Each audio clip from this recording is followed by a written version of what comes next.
Yo, it's your boy AO, host of Lakers for Life Live, bringing you another episode. A lot to unpack with the blowout loss against the Houston Rockets on Christmas Day. And I hope you all had a Merry Christmas despite that. Good time with your family, your friends. I hope you all had a great time. That's what's most important. But we're going to unpack that loss, the Austin Reaves news that came down just moments ago, JJ Redick's comments, the state of the Lakers, and just how are we going to move forward? How are we going to move forward with everything that's going on? If you're in the chat, definitely drop your comments. We're going to unpack all of those. Drop your likes, subscribe to the channel, tap in with me. And let's get started, man. So we know Austin Reaves didn't play the second half against the Houston Rockets, which was concerning. But news dropped today that it was actually a lot serious than we probably anticipated.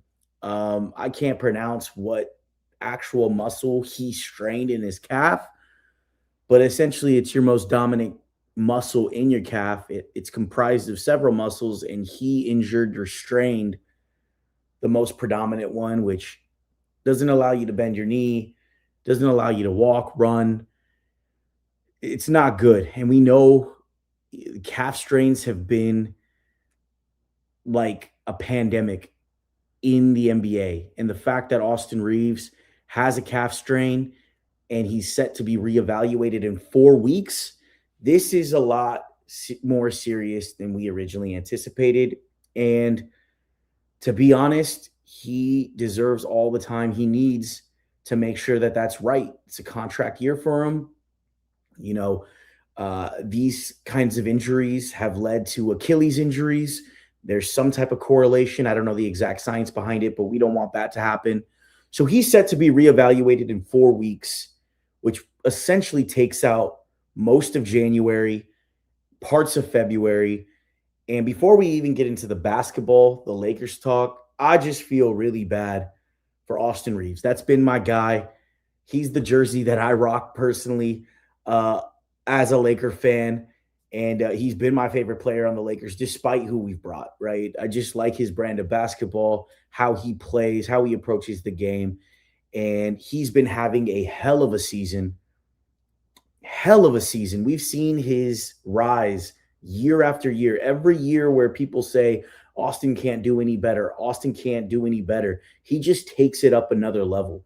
And he was having an all-star year, a fringe all-NBA year, and he deserves it all with the work he puts in. And I think with this injury, he's going to be taken out of those all-NBA accolade considerations. And, I don't think he's going to get that bid to the All-Star game. And I think he deserves it individually. And as just an Austin Reaves fan, it really sucks that he can't reap that reward, right, for his play, because he's been not only solid for us, he's been a riser when players have been out. We've seen him put up ridiculous numbers. And whether you like Austin, you're an Austin hater, or, we see people on the TL not giving the credit where credit's due, he's putting up numbers like everyone's favorite players outside of the top 5 in the league. And there's no questioning that. And statistically, from a perception standpoint, from his impact to the game, he deserves that all-star bid. And it really sucks that he's down with an injury that's going to prevent him from that. And if we move to the basketball side of things, he is the connector on that trio between Luka and LeBron. He connects both of them. He plays well with each of them. We know what he can do individually when they're not in the lineup, and how he's kind of developed his playmaking, his scoring, getting to the free throw line, you name it, playing all 3 levels, taking the most charges on our team at one point. He has his flaws, but definitely a player that he can be missed. And he, again, we talk so much about that synergy between the trio, and Austin is a big piece of that. And these 2-man lineups have all worked between Luka and LeBron because of Austin. So It's just the worst news you can get after that loss we saw yesterday, which we'll get into. But he's got to take his time. It looks to be about, based on what I've seen on the timeline, 40 days, and then he's going to get reevaluated. And I don't think there's going to be any rush to bring him back. There's been conversation of, did we bring him back too soon? We've been running him over his head in terms of productivity and minutes since the beginning of the season.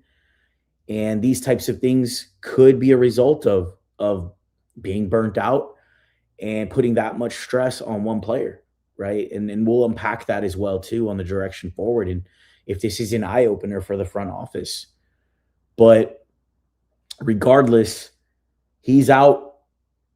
He's going to be out for an extended time, and there are big questions facing the Lakers right now. So let's get into yesterday. We'll unpack that a little bit. All the games that we've had prior to the Christmas Day game spilled over in that game again. And a lot of the same themes took place in that game. I mean, we said in that last hitter prior to the Xmas Day game that with the way we're playing, I'm not sure how we pull out a win against Houston. Even though they were on a decline, they've been losing some games as of late, but they have the build of a roster that we have trouble with. Athletic players, they play big. They have great defense, make you turn the ball over. And that's exactly what we saw last night. I mean, they're known to be the best offensive rebounding team in the league, but there were times yesterday where we just didn't even put effort out there. And I know you guys all saw that sequence on the TL. It was like a minute long of all the offensive rebounds Houston got. And someone that appeared in that clip after clip within that sequence was LeBron James, who I thought did not play well at all yesterday. And there's a whole stand war going on. But when we get back to the game, the offensive rebounds killed us. And we know Houston does that to us, but there was just no energy or effort on the glass. We let Amen Thompson get loose, 26 points, game high leading scorer. We did not have the same amount of shot attempts as Houston. We shot 13 times less. And granted, we shot 51% from the field and 37% from three. We just didn't get enough shots up. Houston led the fast break points 16-11, points off turnovers 23-11. And again, they beat us in offensive rebounds 17-7. So when you look at those margins, the second chance points, the points off turnovers, and the fact that Houston almost had as many offensive rebounds as we had total rebounds in the game is ridiculous. And it's just a spillover of everything we saw. And I don't want to put it just on the offensive rebounds. Luka didn't really come to play either at the start of the game. He had 6 turnovers on the night, which has been a problem that we've seen against these big athletic teams that hound him. And he shot 3 for 8 from 3. A lot of those threes were errant threes, and an errant three is pretty much a turnover. Those step backs that we saw, no offense being ran, just jacking up a 3. He finished with 25, 5, and 7, but the impact, again, was not felt, even with those numbers. LeBron finished with 18 points, only 2 rebounds. We've seen him rebound at a very high level, but that hasn't been where it's needed to be. Rui Hachimura, 0 points, 0 for 6, 2 rebounds. When he's not scoring, he's almost dead weight on the roster because he can't do anything else. Can't rebound, can't play defense. Austin Reaves, before he went out, 12 points, 5 for 8 shooting. There was Smart, who was a -2 in his 29 minutes, which I thought was interesting, but came off the bench. And we've talked ad nauseum about how he needs to be in the starting lineup. Yet, JJ Redick, again, went with Rui Hachimura. Jake LaRavia didn't really feel his impact. Vando, 11 points, 5 rebounds. He was a +5 on the night in a 23-point loss. And in 26 minutes, he was a +5. Even sank 3-corner threes.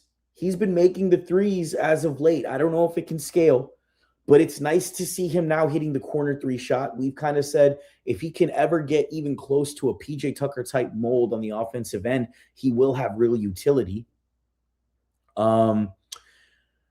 He had 0 turnovers and 1 steal. I thought he had some good plays in there, but he continues to show he has some usage. He played some big minutes today. I thought that maybe the only silver lining is that why the hell did we give him that many DMPs early in the season when we needed defense? But we're at a point now where this team is spiraling. We're 4-6 in our last 10, which is obviously is not good. And the themes that we even saw in the wins earlier on in the year when our record was great, and it's still good at 19-10, but we're seeing a very, very steep decline. And those themes, not playing defense, coming out slow to start the game. We started the game down 12 at the end of the first, and it was pretty much a wrap after that. Come out with a lazy third quarter, and this game was a blowout. Coming out those slow starts, no defensive resistance, at all. We saw Houston kind of get whatever they wanted. They got to the paint. They killed us on the boards. These are all themes. The offense not clicking at all, depending on errant threes and, no real offensive actions. And it's just not a great time right now in Lakerland. And what's also crazy, if we're talking about the state of the Lakers, is they're 19-10, which on paper looks like a very respectable record. Very respectable record. They're negative in point differential. And don't even get me started on the SRS net rating of based on strength of schedule when it's adjusted. That's negative. So you're a 19-10 team that has a negative net rating. If that doesn't scream red flags, I don't know what else does. I don't know what else does. But that is not acceptable. And we talk about having a foundation and a floor, and there's a lot of reasons for it, but we don't collectively have that foundation yet to make any type of noise in the playoffs or even get through this season. There's a downward spiral that we're in the midst of that is going to continue. We have Sacramento on Sunday, and if we come out the way we did against Houston and the last 2 teams that we've gotten blown out to, Sacramento is a team that can beat you. They've beaten Denver. They've beaten Houston. So it is not a good time in Lakerland.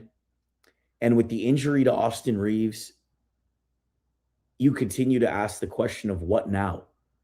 How do we move forward? We've talked about what we're bad at nauseum. What changes, right? So I think the interesting thing that also came up post-game was JJ Redick was unhinged in his post-game presser. And you know me, if you've been watching the shows and tapping in and watching the hitters, I've said JJ Redick needs to be put under the microscope. So his comments were very interesting. And to summarize, I know you guys have all seen the clips. He essentially said, we haven't been playing good basketball. We haven't had any accountability. There's players on the roster that have consistently played this kind of lackadaisical, no respect for the game type of approach, which I thought was a very interesting comment. And then he ended by saying, he's not going to do this for 53 more games in the season. They're going to have a players or a team meeting on Saturday. And he said, he left it with, it's going to be uncomfortable. And there's so much to unpack there because I see it from both sides. One, I can see what JJ's talking about. We've talked about having slow starts, not playing the right way on defense, not caring about the details on defense. And the fact that we've punted that side of the ball. And unless you play near perfectly offensively, we're kind of shit out of luck in these games. So I agree with the accountability piece. And I do think it needs to get uncomfortable and the team needs to have hard conversations. But Is he going to have this whole team meeting and make these comments to call out an Aiton or a Laravia or a Connect? No. And if he does, I'd be like, why would you even have that team meeting in the first place if those are the players who you're going to call out? Right? Especially when you haven't even been playing optimal lineups to help what has happened. So the other side, number two to this equation is JJ Redick has stayed set in his ways. He wants prolific scoring at the expense of defense. We've seen that Marcus Smart does help us in lineups when he plays. We've seen our best lineup to date, and I know there's a bunch of on-off lineup metrics all over the TL right now, but off cleaning the glass, Luka, Reaves, Marcus Smart, Ayton, and Rui have a plus 10 net rating, which is the best of a lot of lineups that are on that list. I think it's even a plus if Jackson Hayes replaces Ayton. Yet, JJ Redick refuses to start Marcus Smart and instead plays Rui, who yesterday gave you 0 points. And we knew that when LeBron was inserted in, this was going to happen. It's the average fan. And again, this channel is for fans by fans. And if you have any comments, please drop them in so we can talk about it. We are for fans by fans and are seeing what is wrong with that starting lineup. Yet JJ continues to play this same starting lineup with Rui Hachimura, knowing that Rui, Ayton, and LeBron is a defensive train wreck. And then you add a Luka who also is not playing defense with Reaves, and you get this dumpster fire that we've been seeing. I think there was a stat that came out that said Rui, Ayton, and Luka or Braun. It was Rui, Braun, and I think Luka were a minus 34 yesterday in 16 minutes. That's ridiculous. And those are 3 of the 5 players in the starting lineup. So JJ Redick could be frustrated, but he's also so set in his ways. He hasn't been great as a coach either. All of this to say there's a lot of blame to go around. And I think everyone that has individualized their opinion on specific players or the coach or Rob, all of it has merit. All of it has merit. And I think a lot of it is true. And when you collectively put that together, that's a train wreck. And then when people point at the 19-10 record and punt losses like nothing just happened, even though we've lost by double digits in every single loss this year, we've lost huge. People punt that and go, oh, we're 19-10. Yet they blame, if you collectively put all of this blame together, how can you possibly say that we're okay? And it's finally rearing its ugly head. But this was all stuff that we talked about on this show and the hitters, and people have talked about all through the timeline when we were, we only had 4 losses, 5 losses on the year. It's the same stuff. Now it's coming to a head because we're losing in a really bad way. But even in the wins, we saw all of these trends take place. Why the starting lineup was bad. What Rui's ideal role was on this team once LeBron came back. When we need a scoring punch off the bench, we need him to be able to get loose in these staggered lineups, so that he can truly be optimized as a release valve for Luka, for AR, for Braun. Yet we still keep doing the same things, and JJ Redick is the type that goes, oh, well, things are kind of working. Let's just keep them running, which isn't a sign of a great coach. For how analytical he is, how data-driven he says he is, I don't know what data they're feeding him or what data he's looking at or what data he's avoiding to look at to push his narrative. So when he gives these comments in a post-game presser, I'm kind of like, okay, dude, you make some sense. And yes, there needs to be accountability and uncomfortable conversations need to be had, but you're part of that conversation as well, too. And if it's a true bilateral meeting, I'm sure players are going to bring that stuff up to JJ because he has not been perfect as well. So again, let's go into his comment, right? And go to Saturday. Okay, he holds this team meeting. If he's going there to call out Ayton or Laravia, it's a dumb meeting, in my opinion, because that's not what the problem is. So let's hit what the problem is head on. We'll put JJ to the side for a second. Luca and LeBron. It don't matter what stan you are. If you're a Luca stan or a LeBron stan, I know you all are at war on the timeline on X right now, on social media in general. But both of them are at fault right now. Neither of them have been playing good basketball as of late. And they are at the head of the snake for this team for us to get better. Luca, his heliocentric offense and these errant threes and this lack of defense. And, we've talked about how the offense doesn't have variation or much balance. It's not good basketball. And then you pair with that with the turnovers and the laziness you kind of see. We don't see that. We're not seeing that fire from the beginning of the year. He's to blame. He says the right thing in press conferences, but I haven't really seen it translate over, and that's the leader of our team. And then you have LeBron James, who has come back and he's played little to no defense. Yesterday probably was highlighted and amplified even more on the lack of defense. All of those offensive rebounds, you see him either leaking out or just not putting a body on anyone. Sure, he is 41. But with the roster we have, if he's not playing defense and then we don't have the synergy between him and Luka on the offensive end, it's a dumpster fire. It's 100% a dumpster fire. He can't have offensive performances and say, oh, he's 41, look at what he's doing. And then he gets bail on the defensive side of the ball. And he's still the leader of this team. He's making $50 million a year. That's the expectation we have of both of our players, Luka and LeBron, who are completely disconnected. And Jake LaRavia had a conversation with the reporters yesterday, and he mentioned disconnect. He didn't go into detail, but he mentioned there was a disconnect on the team. And I'm not the one that's going to say that things have changed since LeBron has come back and he's the reason to blame. I don't think that at all. There's just been a lack of good play from both Luka and LeBron, and neither of them are on the same page. And then you add on JJ Redick, who is not giving them defenders, the few defenders we have in Vando and Smart, and starting Rui, who does not blend well with both of those players. And we need defense. Again, I keep saying it, it's a dumpster fire. So is JJ going to go into Saturday and point out his star players and hold them accountable?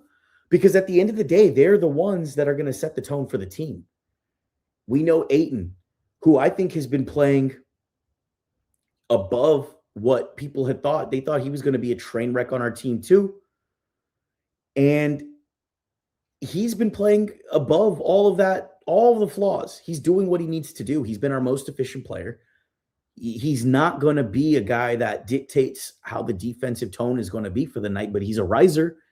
When we're on a string and all of our stars and our rotations are playing well, he is a riser. And we've seen him get active on defense when that energy is there from everyone. And when that energy is not there, his energy goes away too. And I can't blame him. He's not the person I'm going to put the blame on. LaRavia is a connector piece too that does little things. He hasn't shot the ball particularly well, but he does the little things, but he's not the player. Dalton Connect, I could give I'm not going to cuss the F word about him. He's not even part of the rotation, so we don't even need to talk about him really. JJ played Gabe Vincent quite a bit, but he's been out with injuries for most of the year. So it's going to be very interesting how JJ coordinates this meeting, because as much as Luka and LeBron need to have the flack for all of this because they are our leaders, and now Austin Reaves is not going to be here for 4 weeks, JJ Redick is to blame too. And we'll get into the roster construction in a bit. And I see the comments coming in. I'm gonna showcase some of them. We'll talk about it. But this team meeting, I think, is going to be very eye-opening, and we'll see what comes out of it. Because at the end of the day, Luka and LeBron right now are not on the same page. I don't know if that kind of conversation, if JJ Redick really calls out LeBron. There's been stuff on the TL of maybe LeBron finally asks for the trade. We have 5 weeks, around 6 weeks till the trade deadline. Maybe this isn't his place anymore. and we need to just fully give the reins to Luka, which, could be fine with where we're at in the season and no Austin. But, or, is Luka going to feel some type of way? Does JJ feel like he's under fire right now? And Walters up above is looking like, yo, I don't think this is the coach for us. He's not resonating with the players. Because you can complain all you want and get unhinged and call your players out, but you also have some blame to take too. It's not like you're optimally playing lineups and rotations. And again, when you put all of these collective points of blame together, it's not a good situation. So I think this team meeting is going to be very, very interesting. Because JJ don't have the pedigree to be calling out players like that, his team. Yet he did. And I can understand the sentiment. But there's going to be stuff, I think, hyped up from the players as well to him. And we know he don't take criticism well. We saw that in the playoffs last year against Minnesota. Reporter asked him a simple question. Why'd you play 5 players? You're the first coach in history to do that.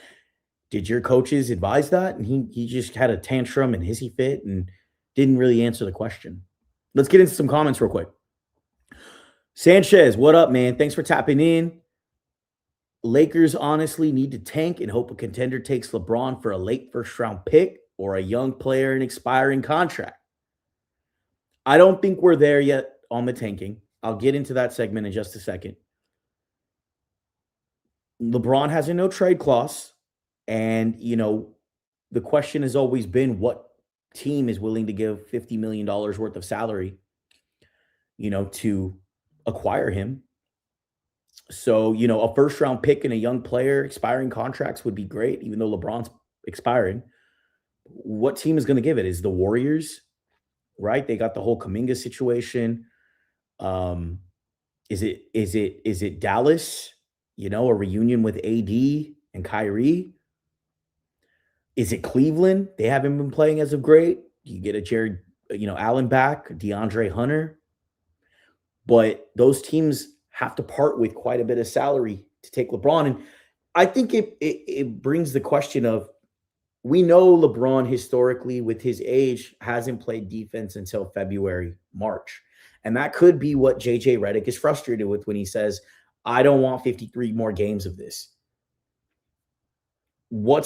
So for that to change, LeBron has to be an anchor on defense.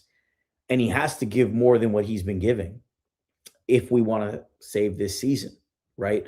And that's a question he's going to ask himself on, is he going to give that to the team or is he not? And if he doesn't like the situation here, or he doesn't feel like it's going to work out with Luka, then he's got to decide if this is the right place for him or not. He can waive it, but then teams, we can see what the packages are, but it's a big sacrifice to take on LeBron, especially knowing that he can only be there for 1 year. He can leave. We don't know. I will say this, though. If there's any silver lining with the injury to Austin, which take that for a grain of salt, right? There's no silver lining, but if there is, it's going to force Luka and LeBron to have to figure out how to play together. Neither of them are coming off the bench, right? So they're going to be playing minutes together, and with no Austin now, and you're at 19-10, which takes me to, I don't think we need to tank. Y'all need to figure it out together.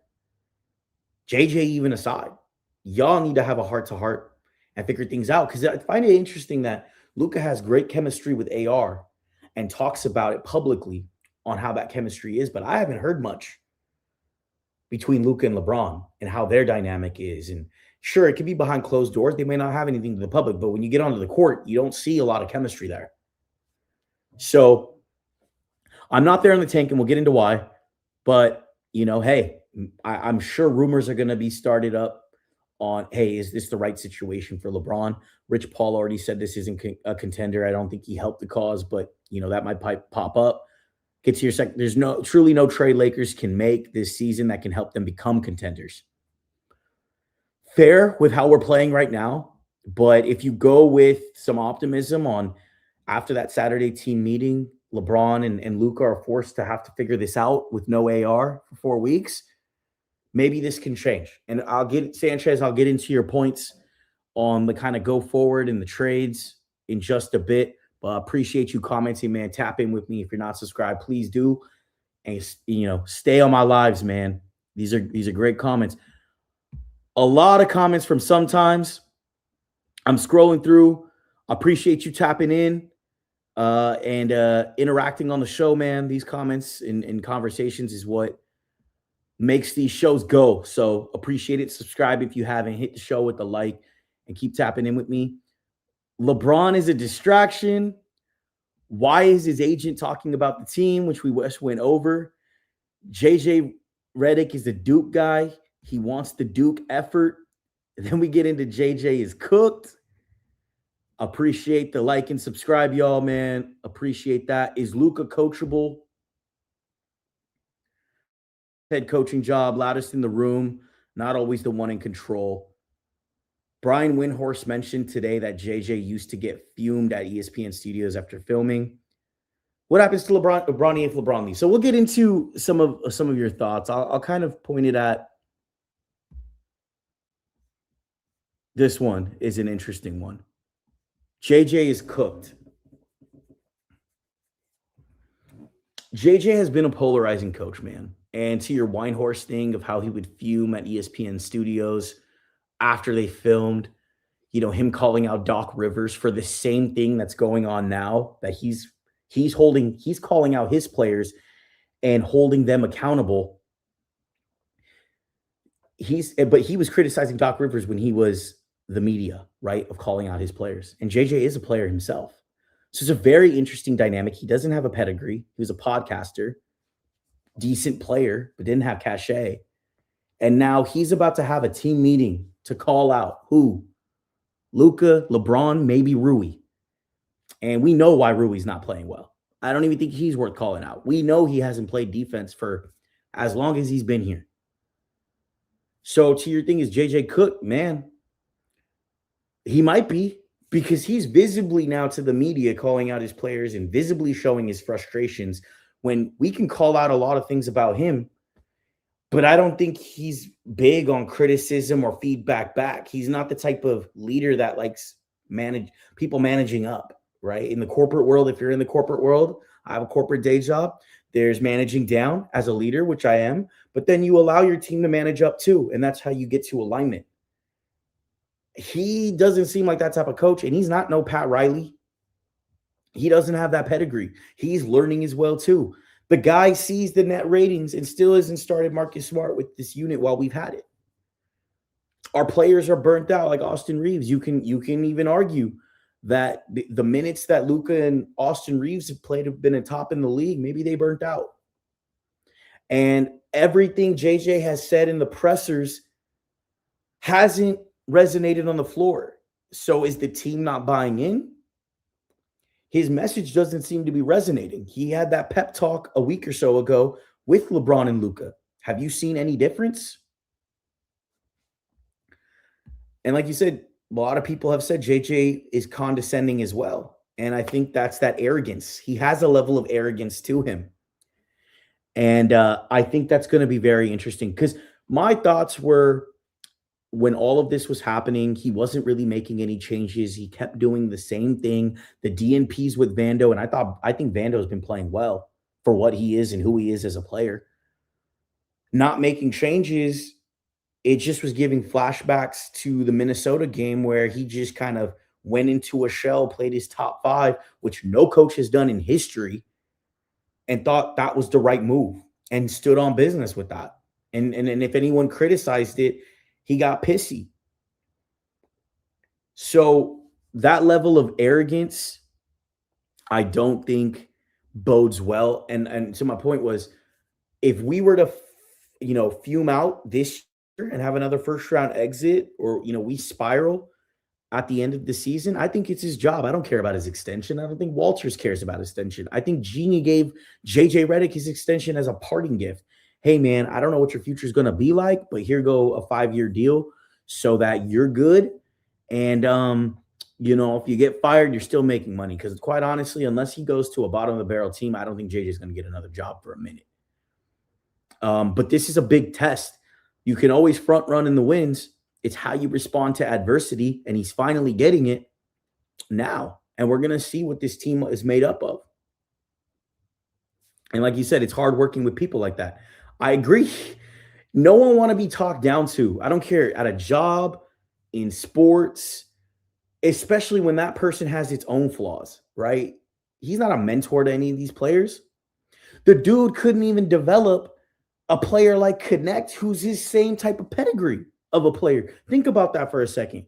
You gave up on a player that was just like you in the league. So he's shown that he can't develop players. In fact, he kills confidence to me. You know, with Vando, I thought Vando handled his DMPs like a professional, and he's come out and done his thing, especially in a time where we need his skill set, despite the offense. Our offense hasn't even been good. We put up 96 points last night. So you've over-indexing on offense and putting Rui in the starting lineup hasn't bared any type of fruit. And you got LeBron and Luka on the roster, and you're going out there scoring 96 points. And the fact that you haven't even found any synergy between the two says a lot. It's not like he was given, I mean, Ham had his flaws and he had some bad rosters. I don't think this roster was bad, injuries aside, which I think can affect things, but you have the makings to be a great offensive team. And if it was a situation where we were top 3 in the league in offense and where we were at with defense, I could understand that. Okay, we leaned heavily into offense. We have that clicking. The defense is what it is because of our personnel. That's just not what we're seeing right now. We're seeing, if we don't play defense and punt, we have to be near perfect or have an individual game from a Luka, from an AR, from a LeBron. Nothing cohesive. That's what's going to get us a win right now. And if we have any flaws in our offense, we get these blowouts that we saw in all of our losses. Yeah, he is egotistical. I don't think he's an idiot. I think he's a smart individual. And I think he does look at the data. And I think he is a sicko in his own terms of how much he cares about basketball. But to your point, it's all stuff that he looks at to his vision. And for him to change that mindset that he currently has and that vision that he once had about having a spacing unit, it hasn't come into fruition. And the good coaches, or just people in general that are strong leaders, know when to pivot, know when to take feedback and move forward. And we haven't seen that from him yet. But again, there's the flaw. I don't want to make this just about JJ. There are flaws with how Luka and LeBron are playing that also don't lend to the vision he has. If you have no defense being played and no synergy between your two stars, that's a tough team to coach. And because everything else is a waterfall effect. All your role players, Laravia, Smart, Ayton, it's all a waterfall effect of the top, right? And you know, we're going to get into, did LeBron change the team chemistry? Because the team chemistry at the start of the year, and again, I mentioned the resiliency, the grit, grinding out games is not there. And I'm not the one that's going to put it straight on LeBron. I don't think it's just him. I think it's a co-leader thing between him and Luka. And I think that's what needs to be solved. Those two need to figure it out. And then once they figure it out and come up with a way on, hey, how best do we complement each other? And what can we do together that's good for the team?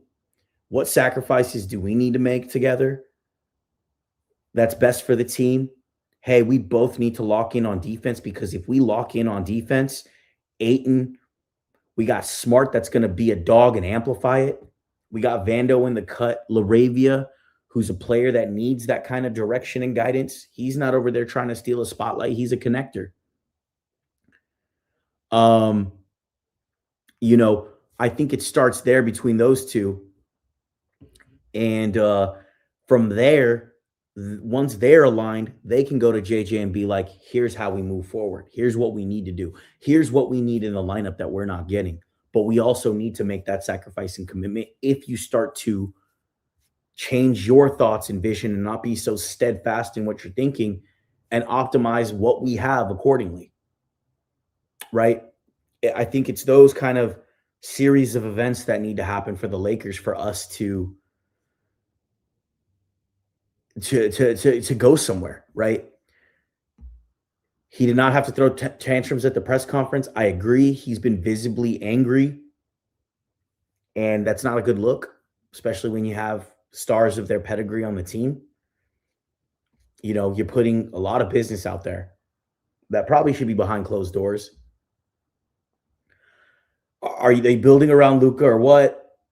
How many games will LeBron even play this year? It feels like he has a long ass reunion tour. I mean, so before we get into the kind of the trades, personnel, and kind of move forward to these points sometimes. And by the way, Rainy Dust, ZZ, I appreciate your comments, man. Tap in, uh, subscribe to the show, man. Stay locked in with me. But are we building around Luka right now? I'd say, put it this way: the two players we brought, Ayton and Marcus Smart, were Luka ads. Marcus Smart had a conversation with Luka. Ayton and him go back to the draft, share the same agent. LaRavia was brought in by Austin, who also shares an agent with LaRavia. So in terms of, are we building around Luka? 100% to a degree, but there's only so much you can work with right now, right? LeBron is also a $50 million player, right? And so I don't think we're not building around Luka. It's just a matter of, can Rob pull out the trades that we need to start building a team that makes sense for Luka?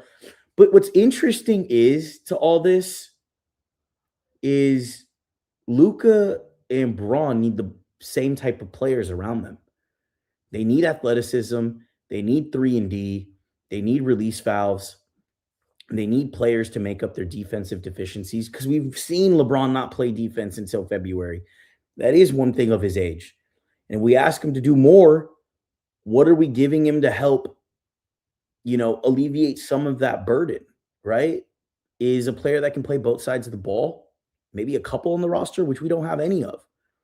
And JJ's not doing them any favors when they're starting Rui, who does not help either of them on the defensive side of the ball. It only exposes our defense more and has to make them even more of an anchor, which we know Luka has a ceiling to his defense. And I thought he was playing really good defense to start the season for his terms relative to him.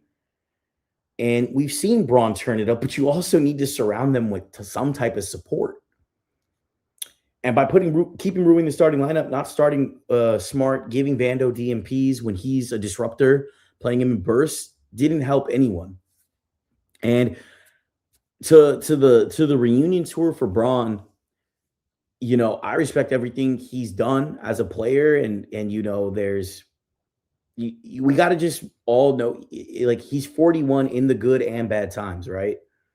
And it can't be an excuse, but it also can't be something that props him up, which I see a lot of people do on the TL. When it's good, oh, he's doing this at 41. When it's bad, oh, well, he's 41. He's just 41. He's a player that's at the end of his career, who's had a great career, one of the GOATs. I'm not even going to get into that debate, but it's tough when you're a 41-year-old player, which traditionally doesn't happen on other teams where they're making $50 million. And last year he was an All-NBA player. Like, he deserves that money from a statistical standpoint. I agree with that. But where I see the frustration from other fans is, what's the end game? Rich Paul is saying we need to build a contender, but when your 41-year-old can't be depended on to be an anchor and needs help, but his $50 million salary is taking up a big chunk of the cap, how do you expect to build a roster, right? And so it's like a double-edged sword here. And I don't think any person is particularly wrong, but there's a perspective that, you can't have your cake and eat it too, if that's the right phrase. But he can't be 41 and impressive on a good day, but 41 and that be the reason why he's having a bad day. Like, it's a bit contradicting to me. You know what I mean? But that's the nature of what we have today. And I think about it too. It was like, it's going to take him a long time. He's still ramping up from having no summer, no preseason. And for him to wake up next summer and go, all right, I'm ready to go through another 82-game season, to me, that sounds exhausting as hell. But, he's a different breed. I just don't see how he gets through another 82-game season. this would be a great time to announce his retirement, just my opinion. And this has nothing to do with LeBron's play, who he is as a player. This is just from a, can you really even make it another season? Bro, just enjoy yourself and play golf. Let's figure this out. Whether you want to be on another team, this is your last year. Figure it out with Luka in that case. If you want to stay a Laker, and let's make the best out of it. Or, hey man, open your notes trade class and let's see what's out there. But it's difficult. It's a difficult situation. It's not easy. Rather have KD than LeBron right now. I think a very good LeBron is still good on this team, and I still think there's hope to have LeBron work with Luka. I think LeBron can be one of the most elite players off ball. It is a sacrifice. He's played a game a certain way for 20 years. Just like Luka's played a certain way, and he's having a hard time bending to playing off ball. He doesn't do much off ball.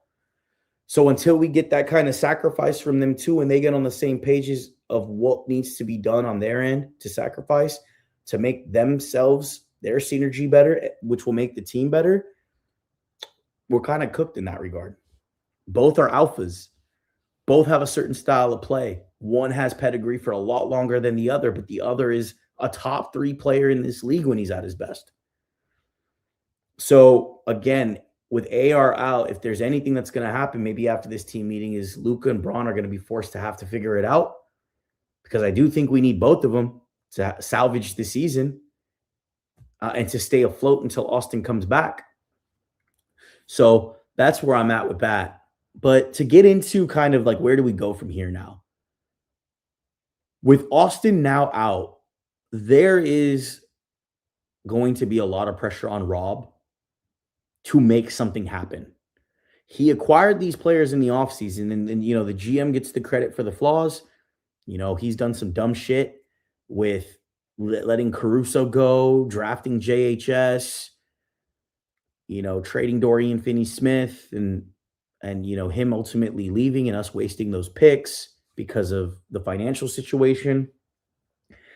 And we know players, Luka and Austin Reaves, brought Ayton, Marcus Smart, and LaRavia. They were the big drivers of that, but we give credit to Rob on making that happen and getting as creative as he could to bring those players in with our mid-level and whatever remaining money we had left over, right? But nothing to me changes in the formula of what we needed to do to acquire players, right? Even in the offseason, it was Dalton Connect, it was Maxi Kleba, it was Gabe Vincent, our first round pick, our second round pick, maybe some swaps that were supposed to get us this wing, this 3-and-D, fill in that hole that we have, right? And he didn't do it in the offseason because this is difficult. And I think this is going to be the biggest test right now of Rob's tenure if he wants to keep his job. This is the hard part now on getting that deal done. And we know Rui was a trade asset, if LeBron is healthy, as a fringe if we got the right player, right? Because him in that starting lineup hasn't worked. And we've seen time and time again how he doesn't work with LeBron, doesn't bring any perimeter defense, doesn't rebound well, right? So he was our fringe player. So even with Austin Reaves out, nothing changes with that plan. Austin is not going to be a part of any trades this year. He's at, what, $13 million? I'm not saying we move. I love Austin, but he might be someone that we move off of for the right player for Luka next year. But at that point, he's going to be extended. He's going to be on a $41 million contract, which makes it easier to move. Moving Austin right now for that big-time player isn't going to happen. There's a lot of salaries you have to put in play to get to that salary point you need for those big-time players. But nothing changes with the players we wanted to move. What does change now is now we're going to be, again, trading from a point of desperation, which we've done every single season since that 21 season with Russ. Last year, when we needed defense, right? Luckily, the Luka trade happened, but we still needed defense around Luka, right? With no Christie. We needed a big last year, and we didn't make that trade happen. We had the Mark Williams trade rescinded, and that was a package that was included that first, But Rob has acquired players. He has his flaws too, but he has acquired players. So now January comes down to, we knew what the gaps were with needing a 3 and D player. I did a hitter on that. We've talked about it ad nauseum again on all these hitters or in lives. But now it's even harder because now all the GMs in the league know we're trying to salvage the season if we're trying to go trade players, 4 players, because Reaves is out for 4 weeks. So now we need these 3 and D players even more. Our backcourt right now is Luka and Smart and like Nick Smith Jr. because Gabe Vincent's hurt. And anytime you have to trade out of desperation, I don't think there's the Lakers tax. There could be, we could have that there, right? There's certain teams that just won't trade with us. But I think in general, from a negotiation standpoint, when you know someone needs what you have to offer, you're going to get as much as you can from that person because what I have is what they need really badly. So now trades become even more difficult. The price point is going to go up. And we waited, right? Rob always needs these games to analyze, even though as fans, we know what we need and where our shortcomings were going to be. It's not rocket science. And that's exactly, nothing has changed from what we needed in the offseason to what we need now. It's become even more of a glaring hole. So even like the Keon Ellis's and some of these lower tiered 3 and D wings, we might have to pay a hefty price for them now because we're at a point of desperation. And I do think, back to Sanchez's point on, do we tank the season? We're 19-10. I don't think we need to tank just yet. Nothing has changed with our plan. Our plan has now just become harder because our GM decides to wait. And, trade season really doesn't happen until after December 15th into January, right? So you put all those variables together. We still need the same 3 and D players. Austin will come back this season. It's going to just take more time. I think it's going to take more than the 4 weeks, probably 6. That puts us in mid-Feb at the best with a month and a half left in the season. So if you can stay afloat, you may not get that number 2, number 3 seed. I think we can still stay in the top 6. I think Luka and LeBron are good enough to keep us afloat, but you need players. So I'm on the side of the microscope is on Rob as much as it is on JJ, as much as it is on Luka and LeBron. He needs to figure something out. And a trade, it's not even if a trade happens. It's when and what players do we bring. And he backed himself into a hole with all these injuries. I mean, we were already playing above our heads with our stars and kind of running them to the ground early on because we didn't have the reinforcements. And I keep going back to, a good chunk of our roster is unplayable in high-stakes games. A dead 15th roster spot. Maxi Kleba, Bronny James, Adu Thero. He's a prospect, but you're not going to throw him out there and expect a lot. He's in a development phase, right? And then you get into Gabe Vincent, Dalton Connect. We're getting to half of our roster is unplayable, which we saw at the beginning of the year going into the season. And the lack of depth, I think, is what has caused us to lose our grittiness, lose our resilience to a point where, why even try in this game? We're not deep enough. We have to do some over-the-head type stuff to gut out this win. We don't have the energy for it because we got 50-something games left in the season. On to the next. And that's why you see these double-digit losses and us losing so badly when we do lose. So he's got his work cut out for him, but I think if he has a failed trade deadline, that's his job. I don't think Mark Walters is going to play with that either. And he got his an extension from Genie too. I don't think it matters. I think there's enough money to pay him out. Go do your thing. I don't think he's going to be a GM for another roster at all. I think this is his only gig. And he's got 6 weeks to prove his value if we want to keep this season alive. This roster as is now with no Austin Reaves, I 100% agree, is not going to get it done. And you're only taxing Luka and LeBron that much more, even if they do get the synergy and they're on the same page with JJ. It's just not enough. It's not enough because injuries are going to happen. They're going to happen. And if 1 or 2 of these role players also have injuries, we're cooked. We're truly then cooked. And back to the tanking point, The other side to all of this is Rob goes, okay, AR's out. We're just going to go with what we have. And I don't need to make a trade. If he does do that, that's his job. His job is done at that point.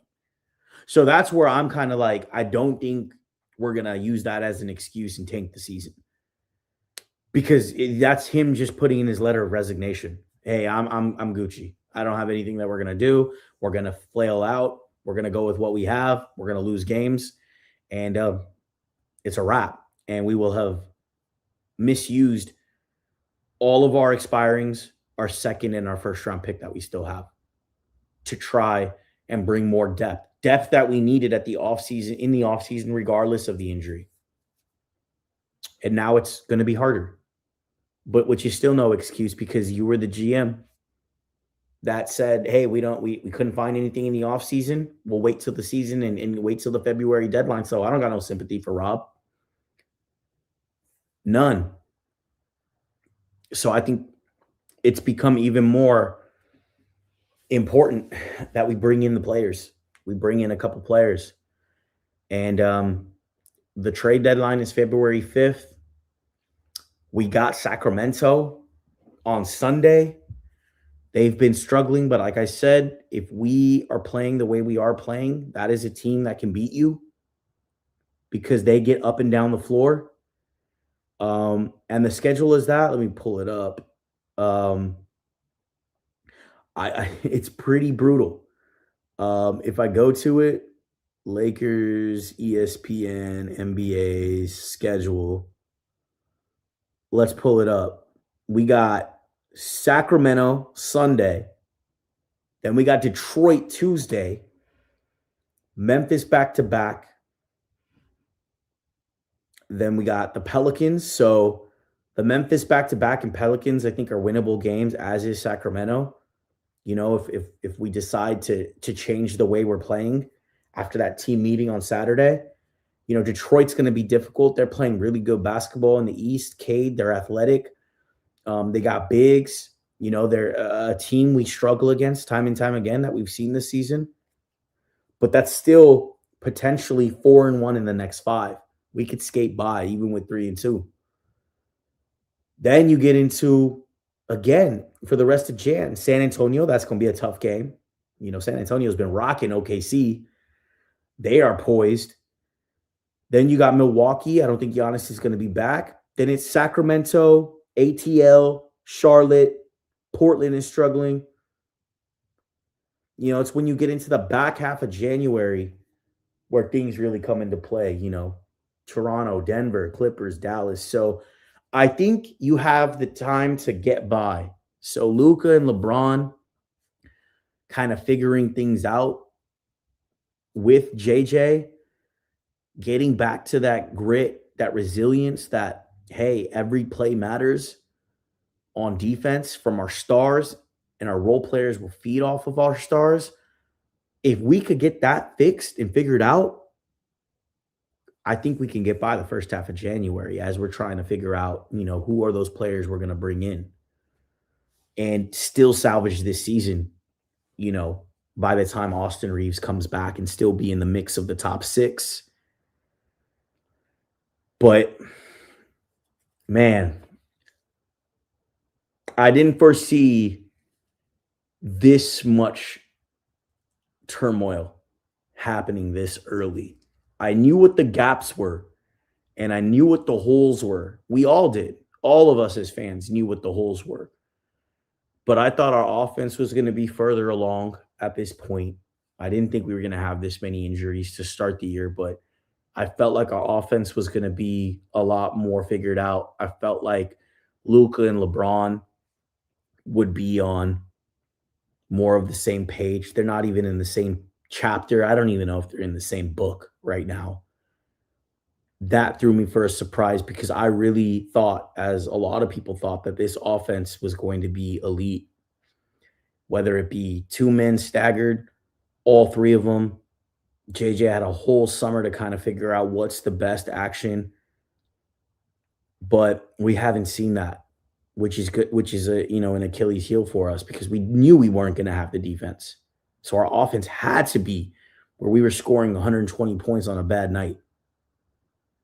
And if we really wanted to turn it up 130, 140, we scrape out a win because that defensive side of the ball was going to be, not where it needed to be until we got players.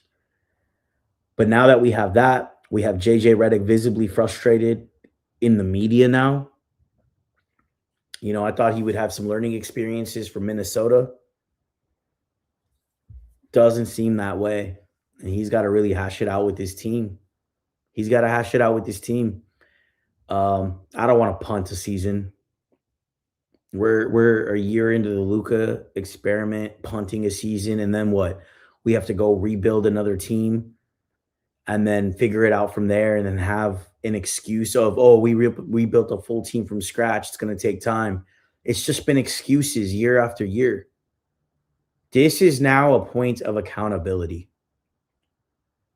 for Rob, for JJ, for Luka, and LeBron.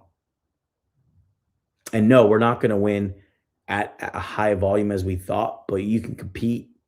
You could still set a foundation. You could still play good basketball. You could find a way to be a big-time duo in this league between Braun and Luka. And then I think integrating Austin in when he's healthy is a lot easier because he is kind of a connector between the three, like we talked about at the top of the show. These are all things we can control. JJ on how he coaches, the rotations, leaning in on Smart, leaning in on LaRavia. And my last thing is, we've seen that we need 3-and-D wings for quite some time, years. It wasn't just this offseason. We just Rob, for some reason, either can't acquire an athletic player or just doesn't believe in that concept, which is the trend across the league. He tries to reinvent the wheel with bringing a bunch of combo guards some years, and it just hasn't worked. And it just goes back to like basketball pedigree and who we have in that front office. But the two-way system has been a mess too. Nick Smith Jr., I think he's a good player, but not a player that we need on this roster. Maybe now since we're down guards, but he's also not a two-way type of player, meaning defense and offense. We have Drew Timme on a two-way. The hell purpose does he serve? This just goes back to JJ thinking you need spacing all of the time to win games. Chris Mignon, I think, is our most applicable player to the archetype we need. He hasn't gotten any burn within this season. We haven't really developed a do Thero. So why aren't we flooding our two-way system with a bunch of 3-and-D players that have a chance to maybe move up to the big team for these types of situations when you have injuries and you need to depend on players and two ways become that much more important? Thero, we barely have kind of integrated him in. And granted, I don't think he's ready just yet, but I don't think JJ has that player development pedigree that he thought he had when he came in as the Lakers coach. I haven't seen any of it. What player has he developed? Put it in the chat. If you watching this right now, what player has JJ Redick developed from the two-way spot? A young player that we've drafted. Crickets. So I just don't think that we've done ourselves any services with the tools that we do have. Our two-way farm system. We got Kobe Buffkin down in the G League right now, who I think is better than Nick Smith Jr. He's not on a two-way yet. So a lot of blame to go around. And for the Lake of Chaos to kind of be tamed, there's a lot of accountability that needs to be had. And we're going to see what this team is made of in those four individuals that I listed off. JJ, Rob, Luka, and Braun. And it's really up to them, I feel, if we want to salvage this season or not. Because I think the role players are gonna follow whatever lead that they're given. Then they're gonna go off of whatever tone that is set from the top. I don't think that's the issue. We need more 3-and-D players, but it starts with those four. So the work is going to be cut out for all of them. We'll see what happens Saturday. And if some news drops on Saturday, we might do a live, or I might just do a hitter. But again, if y'all watching this, the people that are in here, I appreciate y'all. Don't be shy. I'm not some influencer, some pundit that knows the Lakers front to back. In my opinion, is Bond. I'm just a fan like y'all, putting out my thoughts on video, trying to build a community, this whole Lakers for Lifers community. And don't feel shy putting in your comments, interacting with each other. Every opinion matters. That's what my slogan is. Like it or hate it, drop a comment and debate it. For those that did leave comments, shout out to Sometimes. Shout out to Rainy Dust, ZZ. Shout out to Sanchez. I appreciate y'all. Please subscribe to the show. Drop it with a like. Turn on your notifications because we're going to be doing this all season. And if we have to be a record and have to vent, we'll all do it together. Tap in with me on X at World of AO. Shoot me a comment. I respond to everything because I can. And, I love the Lakers. It's a team thing for me. It's not about one player to me. I'm not a player stan by any means. I hold everyone accountable if you're wearing that Luka uniform or Laker Luka uniform. Look at me. Laker uniform. I want to salvage the season. I don't want to punt year. And I think with everything we've discussed on this show, we need to hold the team to some accountability. And it's not just one person. So if you're going to be that person that wants to blame one aspect, it doesn't holistically cover everything that's going on. So keep that in mind. You got any thoughts or anything? Again, shoot me that comment. Tap in with the show. Hope y'all are having a terrific holiday season with your families. We got the new year coming up. We just had Christmas. Enjoy the time. Be there with them. We love the Lakers, but they don't completely rule our world, even though we let them. I'm one to blame. They get me upset. They make me happy. But that's just a sicko, right? So let's get through this season together, man. So have a good rest of your Friday. Let's see what happens tomorrow. Like it or hate it, drop a comment and debate it. Peace.